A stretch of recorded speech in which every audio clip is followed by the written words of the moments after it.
What's going on, ladies and gentlemen? Hope you're all doing well today. Sorry that it has been a little bit since the last upload. Um, I just got back from vacation 2 weeks ago or so, and it's just been a little bit difficult settling back into things. But here we are, and now we're gonna get the show back on the road again. So hopefully, there's no more bumps in the road for the foreseeable future. Um, so today we're going to be reading Genesis chapters 16 and 17, and I'll be giving my reflections on the chapters after we read them. So let's dive right into it. Genesis chapter 16. Now Sarai, the wife of Abram, had brought forth no children, but having a handmaid, an Egyptian named Agar, she said to her husband, Behold, the Lord hath restrained me from bearing. Go in unto my handmaid. It may be I may have children of her at least. And when he agreed to her request, she took Agar the Egyptian her handmaid, 10 years after they first dwelt in the land of Canaan, and gave her to her husband to wife. And he went in to her. But she, perceiving that she was with child, despised her mistress. And Sarai said to Abram, Thou dost unjustly with me.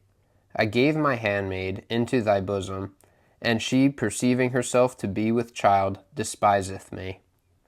The Lord judge between me and thee. And Abram made answer, and said to her, Behold, thy handmaid is in thy own hand. Use her as it pleaseth thee. And when Sarai afflicted her, she ran away. And the angel of the Lord, having found her by a fountain of water in the wilderness, which is in the way to Sur in the desert, he said to her, Agar, handmaid of Sarai, whence comest thou, and whither goest thou? And she answered, I flee from the face of Sarai, my mistress. And the angel of the Lord said to her, Return to thy mistress, and humble thyself under her hand. And again he said, I will multiply thy seed exceedingly, and it shall not be numbered for multitude.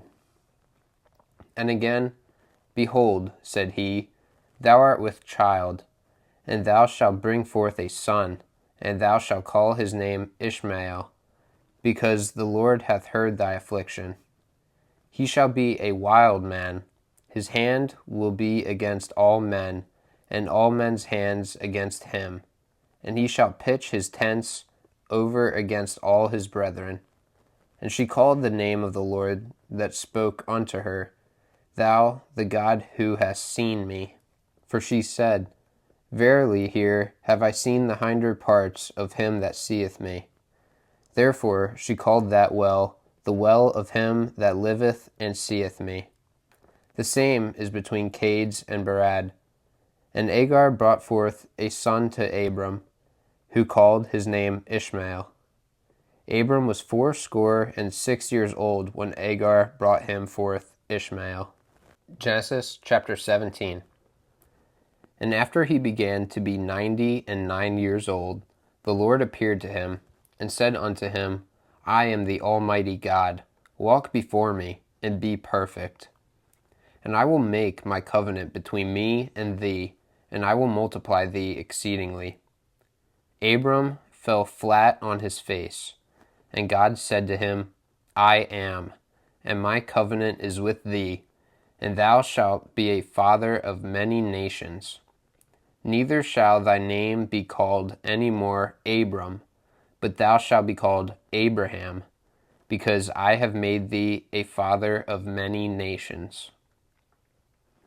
And I will make thee increase exceedingly, and I will make nations of thee, and kings shall come out of thee. And I will establish my covenant between me and thee, and between thy seed after thee in their generations, by a perpetual covenant, to be a God to thee and to thy seed after thee. And I will give to thee and to thy seed the land of thy sojournment, all the land of Canaan for a perpetual possession, and I will be their God. Again, God said to Abraham, And thou therefore shalt keep my covenant, and thy seed after thee in their generations.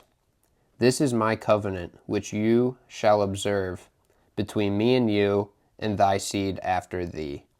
All the male kind of you shall be circumcised.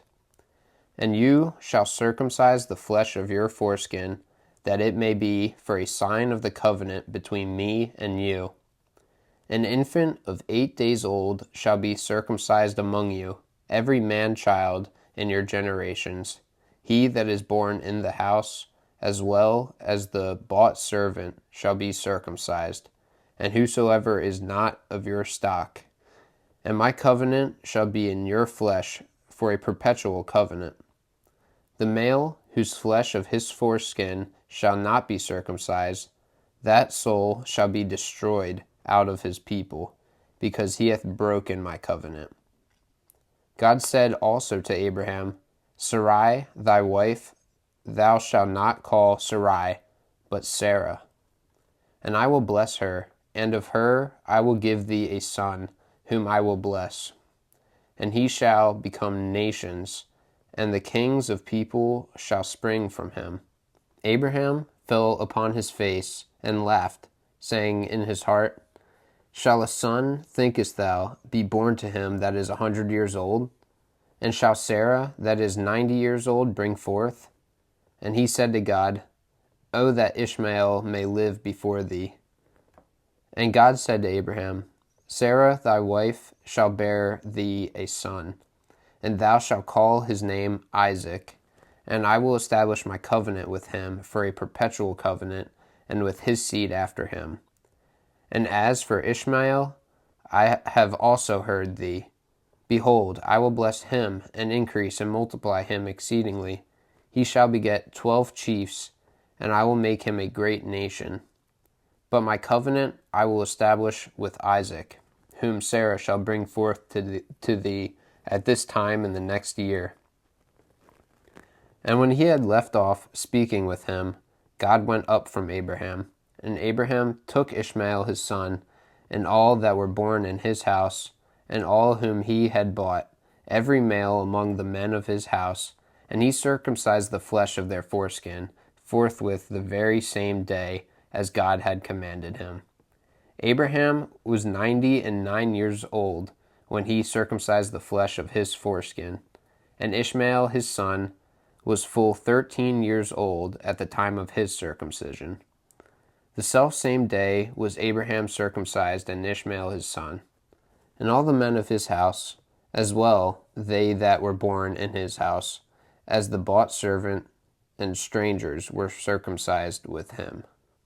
Okay, so now we're going to start the reflection period, and let's start in Genesis chapter 16.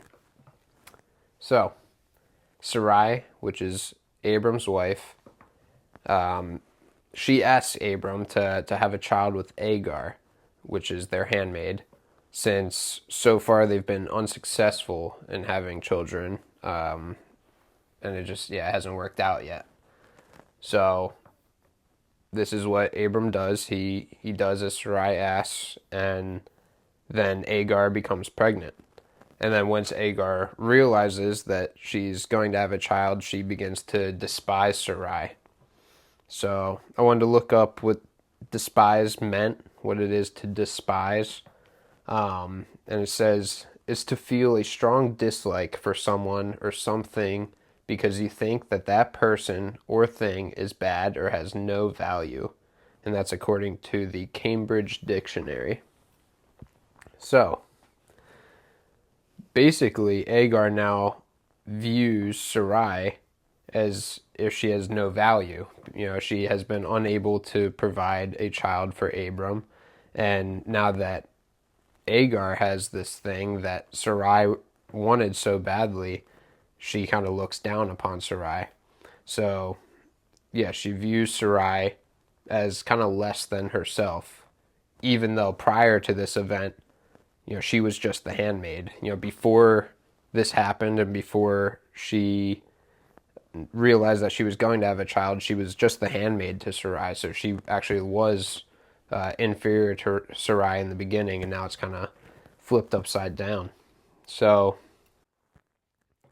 In order to combat this, Abram gives Sarai power over Agar again, so that way she doesn't become, kind of less than Agar. But then Sarai just ends up chasing her away. She kind of scares Agar away. So then when Agar is alone, she's told to return, and this time to approach in a more humble manner rather than like despising or being like prideful of, of having a child. So Agar is told to humble herself before Sarai and Abram. So, it's kind of easy for people to be humble when they have nothing. If you don't have anything, well then, you have nothing, I guess, to necessarily be prideful about. So, you just kind of by nature are more humble. But, it's much harder to be humble once you actually have something of importance, something that other people want. Then it's easy to become prideful and much more difficult to stay humble. Especially when it's something, again, that other people would like to have. So basically, there's no moral virtue without temptation to undermine that virtue. So without the temptation to be immoral, then there's no moral virtue in what you're doing. So the temptation kind of builds the moral virtuousness, if you overcome that temptation with strength and with grace. So it requires temptation to show if you're really willing to kind of stand on your beliefs and trust your beliefs. And if you are tempted in those ways, but yet you still stay firm and remain humble, well, then that's when you can consider yourself somewhat morally virtuous. So, if Agar humbles herself, then her seed will be multiplied. She is also to give birth to Ishmael. So, if she gives birth to Ishmael and she does so in a humble manner, well, then God, he hears her and then he's going to bless Ishmael. And what does Ishmael mean? Well, it means the actual word Ishmael means God will hear, or it also means God hears. So as of this moment in chapter 16, I'm not sure how that's going to play out, what kind of life Ishmael is going to live. But typically the name of the person is going to kind of indicate the sort of life that they're going to live. So since Ishmael means God hears, I imagine that's probably going to play out in his story as we learn more about him. But we're going to have to stay tuned. So that's what I have for chapter 16. So let's now kind of move over to chapter 17. And in chapter 17, this is where things start to get a little more complicated. So there's going to be kind of more technicalities, I guess you could say. I'm going to dive into a few more specifics with things, because there was a lot kind of jumping off the pages to me here, and I really had to kind of do some further research in certain areas to really understand how things work together. So things are going to get a little bit more technical here, but I'm going to try my best to explain them in a clear manner that everybody will hopefully be able to understand, because I had to explain these things to myself in a clear manner so that way I could understand it. So let's start off with verse 3. It says, Abram fell flat on his face, and this is before the Lord. So why does Abram fall flat on his face? This isn't one of the technical parts, by the way. This is just something I'm pointing out. To me, falling flat on your face before somebody, it kind of shows reverence. So it's showing like the utmost reverence towards God. Abram, he he can't even like bear to see him in all of his glory. So he has to fall flat on his face because it's too much. It's overwhelming. We're weak in the sight of the Lord. And me personally, I don't think I could think of a human, like a human being that would be worthy of this sort of reverence. I don't know if there's any human that people would be, falling flat on their face for. There's obviously like, I don't know, some celebrities or some people that other people look up to, but I don't think any of these humans, I don't think anybody would be willing to fall flat on their face for any of them, despite the respect that they have towards them. So that just goes to show like the utmost reverence of it, like Abram, completely just falling over before the Lord. So move on to verse 4. And this is where God said to Abram, I am, and my covenant is with thee, and thou shalt be a father of many nations. So this is the first time where we're seeing God call himself I am. And this will also come about later.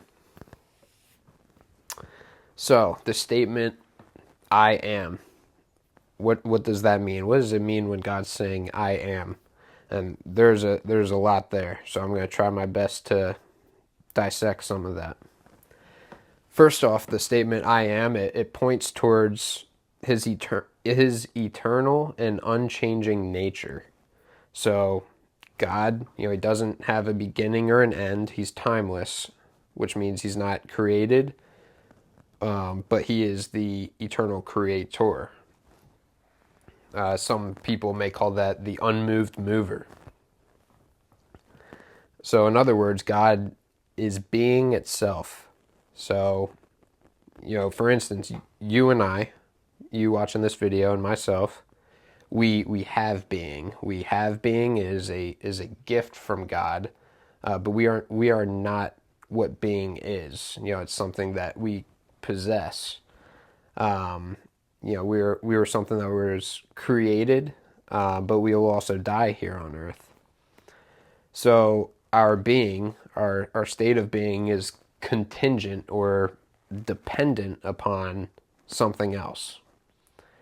And this is unlike God. This is unlike God because God doesn't have being. It's not something that he has, but rather he is being. So God is being. He is to be.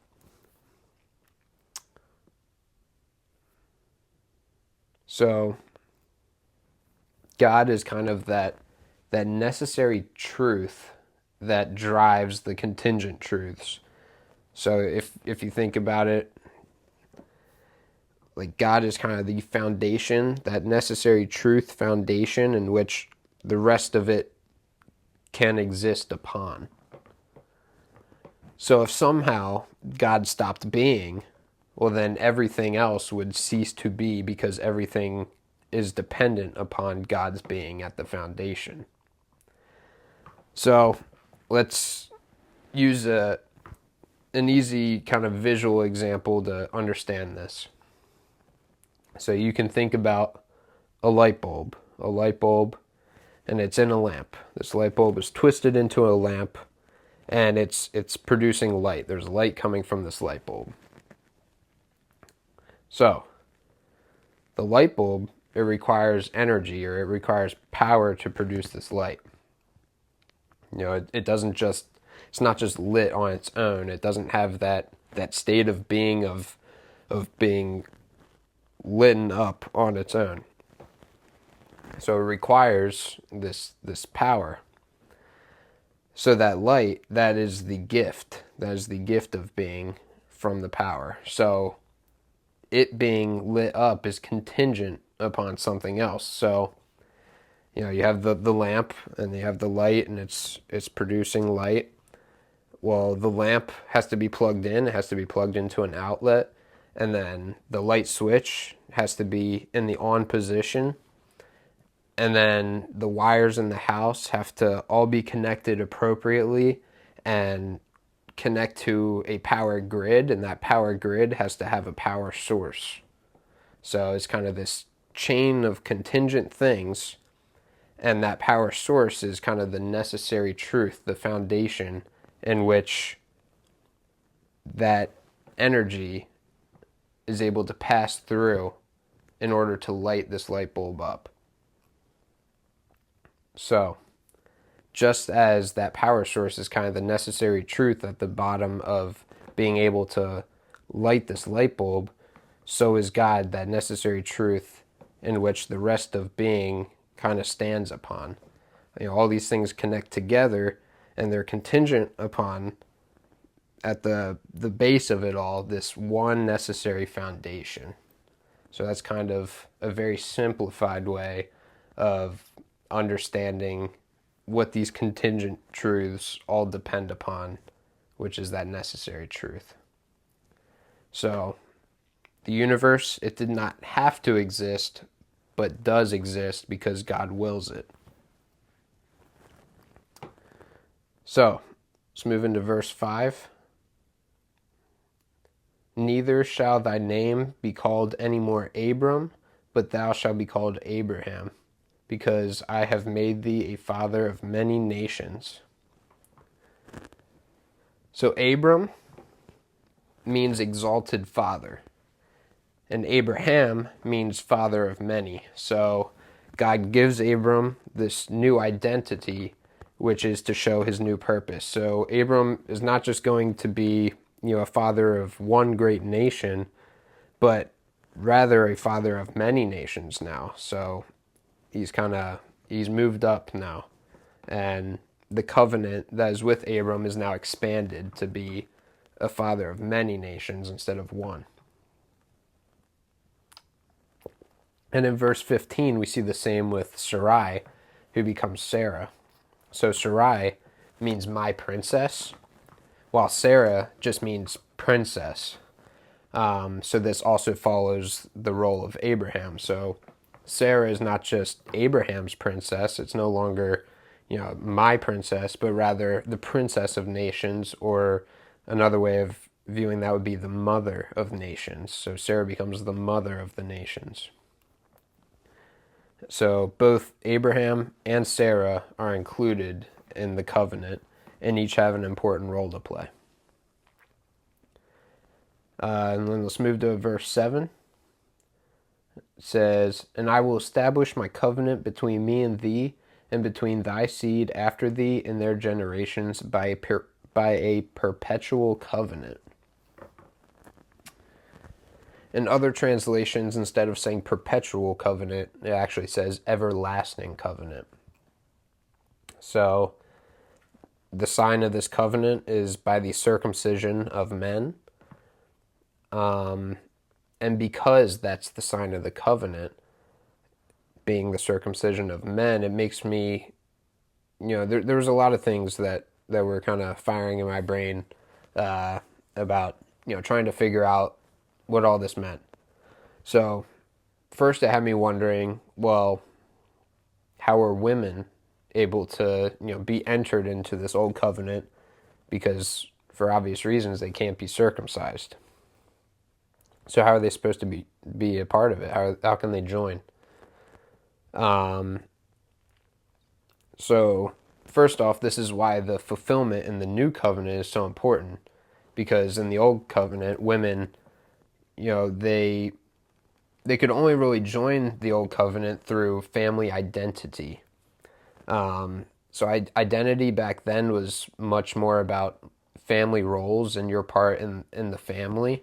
So kind of like, your small community of family, rather than your individual identity, like who you are as an individual, which I might also say that's not an entirely bad thing. I think that your family role should be a big part of your individual identity.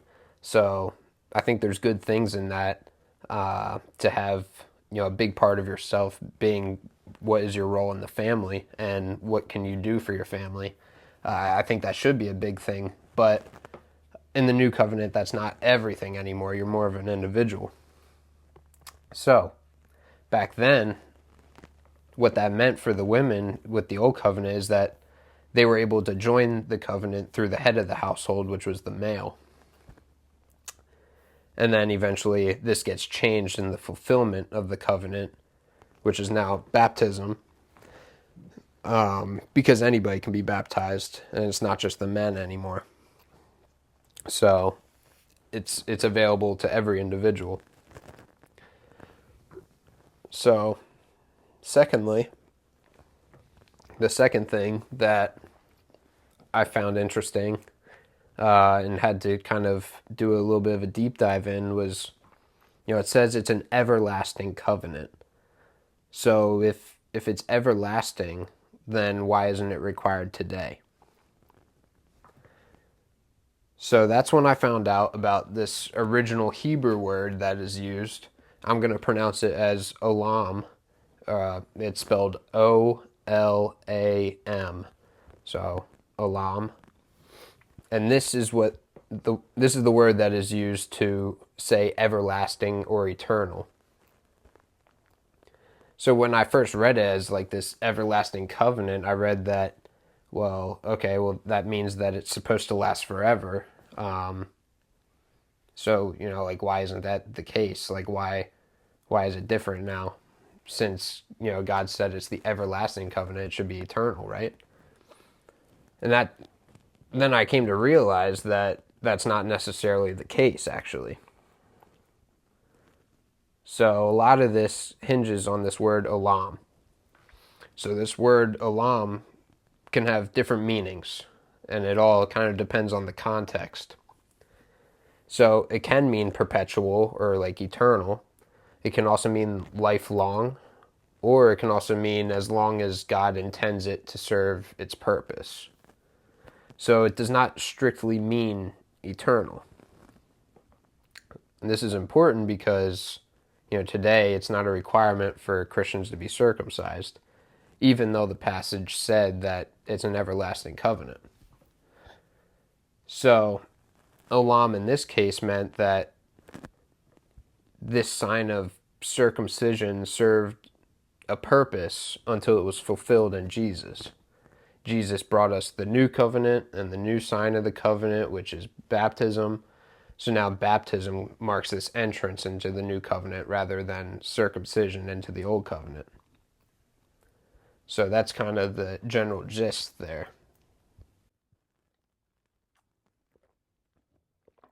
However, how do we know that olam is meant to be used in this way, in this case? How do we know that it's meant to be used as something to be fulfilled rather than it's supposed to, be eternal? So why isn't it eternal in this case?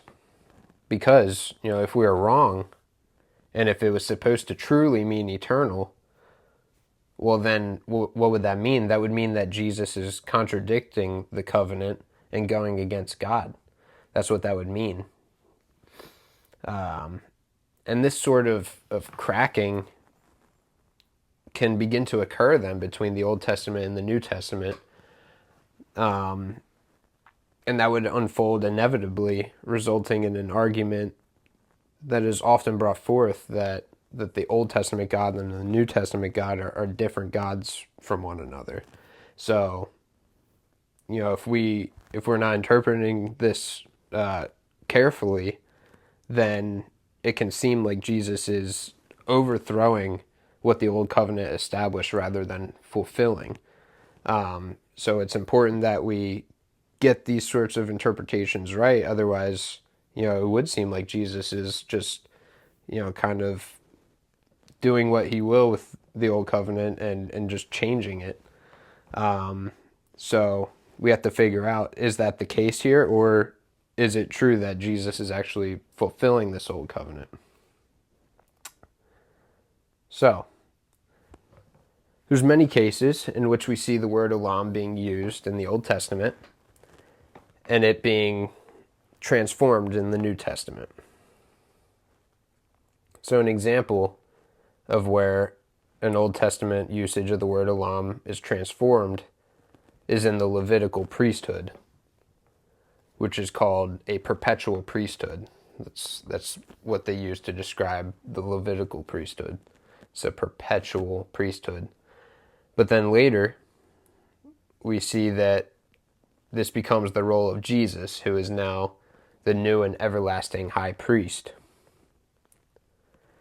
So that's one way that we see that the word Olam is used as something that will be transformed. However, I find that unfair to kind of justify the usage of the word Olam in this sense, because you're using something in the New Testament to interpret back to the Old Testament.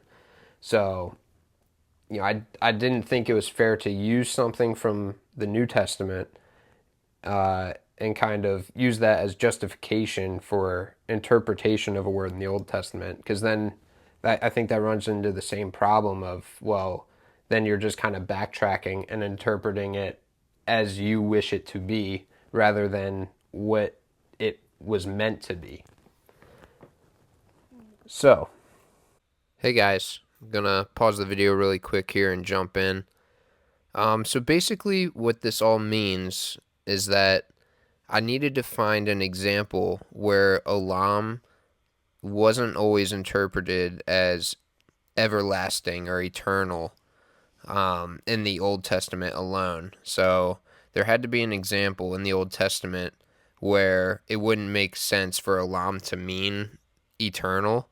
And shortly here in this example with Jonah, you'll see an example where Olam is used as the word, but using it as eternal does not fit in this situation. So you'll see that now.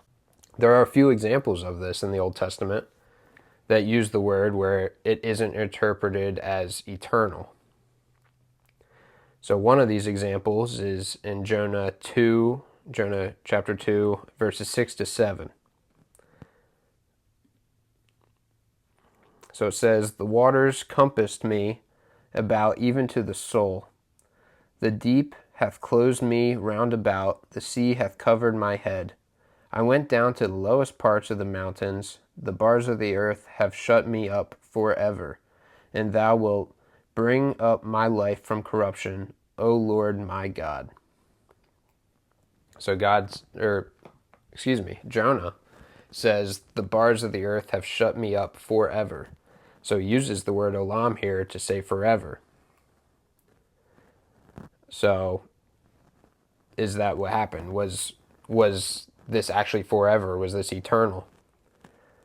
No, it wasn't, because just a few verses later, it says that the Lord spoke to the fish, and then the fish vomited Jonah up upon dry land. So this is very shortly after that Jonah is let out of the fish and back on dry land now. So it wasn't forever. So what this means is that the word Olam doesn't strictly only mean eternal, but it can actually be interpreted in a different way. So, and that way is context dependent. So in this case, it didn't mean eternal. So this proves that Olam doesn't, once again, strictly mean eternal. However, this does not prove that the proper interpretation in our case with the Old Testament is that it's something for it to be fulfilled. So it just proves that Olam can be interpreted in a few different ways depending upon the context. So now we have to look closely at our example in the Old Testament with the Old Covenant. So, with the Old Covenant, does Olam mean eternal, or is it pointing towards a later fulfillment? We've established that it could be either. Now we have to know which one it is. Well, let's go back to Genesis chapter 12. It says, "In you all nations will be blessed." And this is different than saying, in your seed. In you kind of goes beyond just Abraham's physical bloodline. Instead, it's rather union with Abraham, or maybe even more specifically, it would be union with the faith that Abraham has. So this in you is very similar to, kind of being in Christ, as we would say. So what this indicates is a more spiritual tone for the covenant rather than strictly a physical one of being in Abraham, which would be a part of his bloodline. And this is also alluded to in other ways as well within the Old Testament. So in Deuteronomy chapter 30, verse 6, it talks about the Lord circumcising the heart so that we may love the Lord with all our heart. So, when it says this, it's kind of pointing to something deeper. Like, yes, the circumcision is the sign of the Old Covenant, but even here in the Old Testament, it's starting to already point to something even deeper than just that physical sign, but the circumcision of the heart. And then it's also important to point out that Abraham, he only has one son with his wife, Sarah. He only has Isaac with her. He has a small burial plot of land, and he also has no visible blessings to the nations. And this is all by the time he dies. So the promises of the Old Covenant are not given directly to Abraham by the time he dies. He's not a father of many nations by the time he dies, and he doesn't have a ton of sons. He only has one. He doesn't have a lot of land. So these promises of the Old Covenant, even though they were given to Abraham, well, they weren't physically actually given to Abraham. And the same goes for Israel as a whole, which did not receive all the promises within its history. So, going through those examples of these things being on the more spiritual edge, and, with that verse in Deuteronomy kind of leading even deeper than this physical sign, we're starting to get a little bit of a picture and maybe the way it should be interpreted. And then another important verse to point out is Jeremiah 31:31, where God reveals that a new covenant of Israel will come. And this is in the Old Testament. So this too is pointing towards the Old Covenant kind of being a beginning of later fulfillment. So we see the preponderance of evidence here kind of leaning in one direction. And that direction is something that is not based entirely on, physical circumcision or being a part of the bloodline of Abraham or the blessing of the actual land itself, but rather a deeper conviction of the heart, or a covenant in which all would be able to enter, just like being in Abraham or being in Christ, and a blessing of all nations or people, not just strictly, the bloodline of Abraham or the geography of his area. So what all this means is that this Old Covenant is actually kind of setting this groundwork that an even greater New Covenant can be built upon. But it's important to note that there would be no new covenant that could be built upon it if that groundwork of the Old Covenant that was established with Abraham was not there.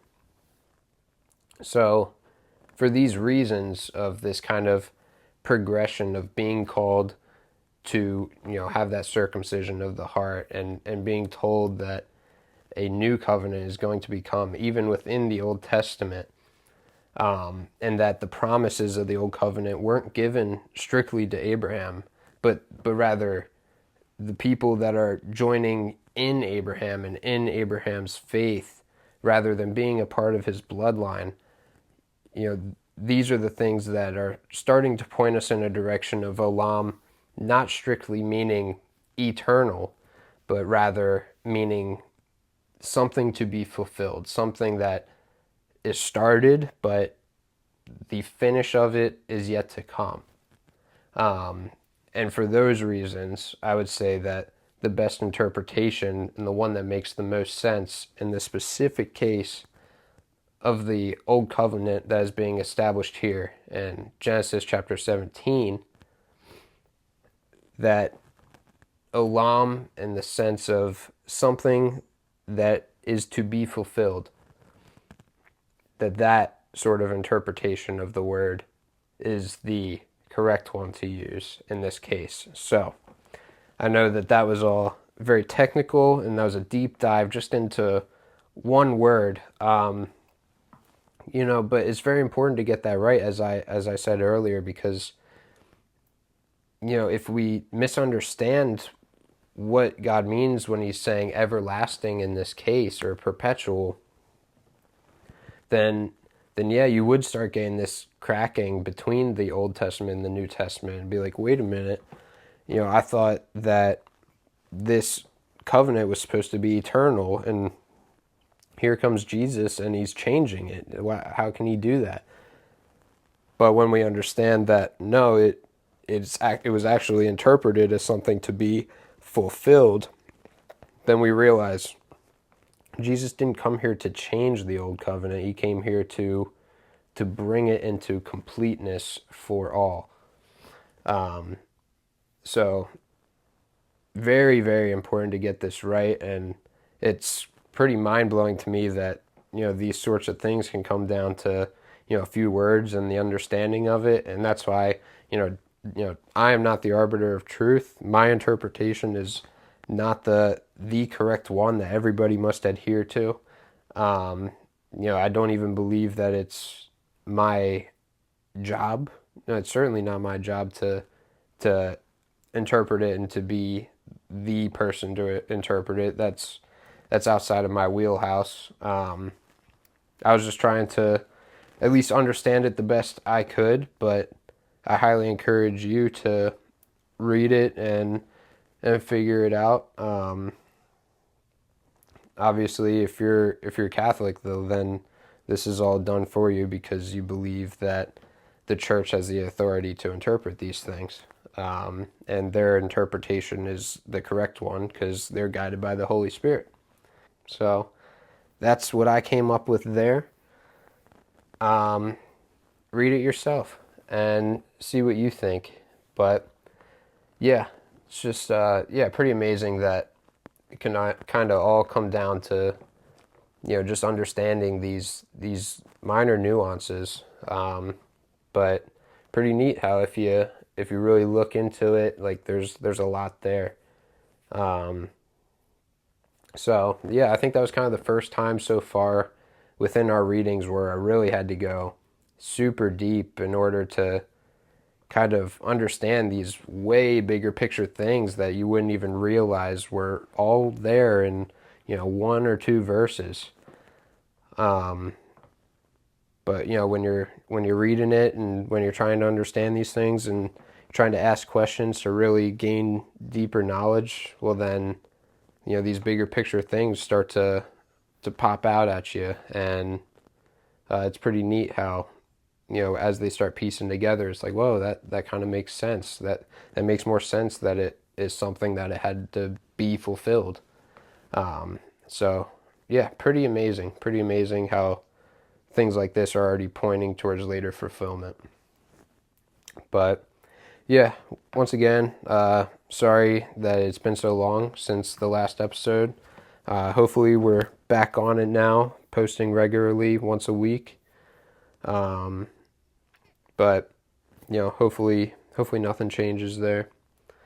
So yeah, ideally I'll be seeing you next week, and I think that'll happen. So thank you so much for joining me this week, though, and for joining me for chapters 16 to 17. Hopefully you were able to learn something there today and it wasn't a complete waste of time.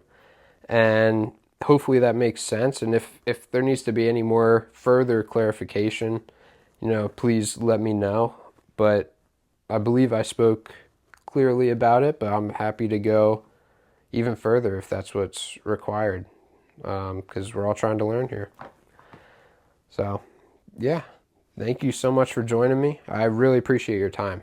Actually, like I know it's not easy to take time out of your day to listen to something like this, but if you found it worthwhile, and it was good usage of your time, well then, what a blessing. So yeah, thank you so much for sticking with me, and I will be seeing you next week. Have a good rest of your week.